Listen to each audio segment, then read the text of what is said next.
बाहाघर को 2 मास पुरीनी शाशुघर हठात केउ आड़े गायब हो गले नवबधू। चारिआडे हुरी पड़गला। नुआ बोहू गला कुआड़े।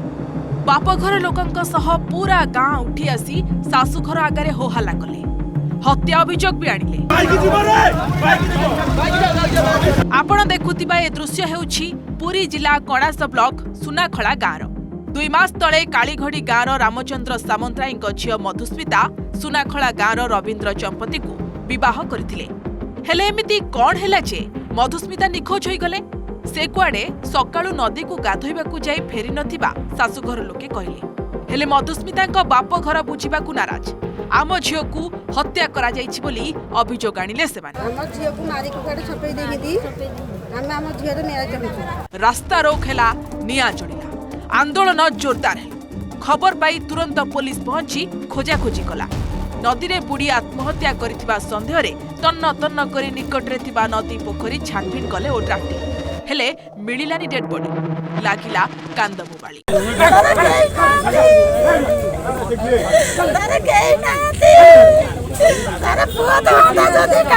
घटना को 24 घंटा न पुरुनु आसिला ट्विस्ट।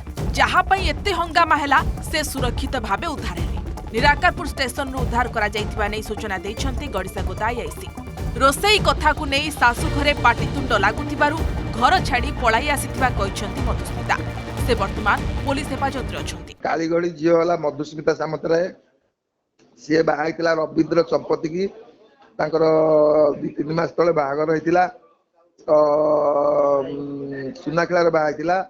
काली झियोर माँ जाइकी गोटे मिसिंग रिपोर्ट देले जे आम झियोटी की कुआडे पळैछि। मु कहली मुकाड जाइछि ना समुद्राणी पुणी पुअर माँ फोन कले जे नदी की जाइछि आ फेरी नहीं। तो सांगे मुझे जाइकी नदी में बुड़ी गोटे तो फायर स्टेशन डाकिकी गोटे डाकिकी 2-4 घंटा पूरा नदीटा को खानबीन कले से मो प्रेसिडेंसी रे। तापर लोक कहले जे रास्ता रोक कले आमको डेड बॉडी दे दियो।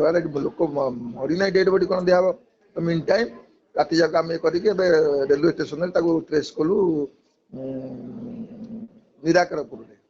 तो आम टीम राति जाक थिला एटा सीसीटीवी फुटेज आधार रे देखलु एपटे सेपटे होउची किंतु से कोटे राति रहीगला। सीसीटीवी चारिआडे कभर करने सकाळु ताको ट्रेस कल। झियो को मु पचारली जे मो टिके हाथ रे रोसी बास होई नाही तेणुकर मु सेति पई मते टिके कोहंदी जो का रोसीटा टिके एमती करू सेमती करू सेति मु कोडे पळे आसी। सेमती किछि कारण नाही। पारिवारिक विवाद रो जे महाभारत होइतिला सेथिरे पूर्णच्छेद पड़िला। बधू हत्या अभियोग भी मिछ प्रमाणित हैला। हेले प्रकृत रे मधुस्मिता घर छाड़ी चली जिबा पछर कारण सतरे पारिवारिक विवाद ना आउ किछि।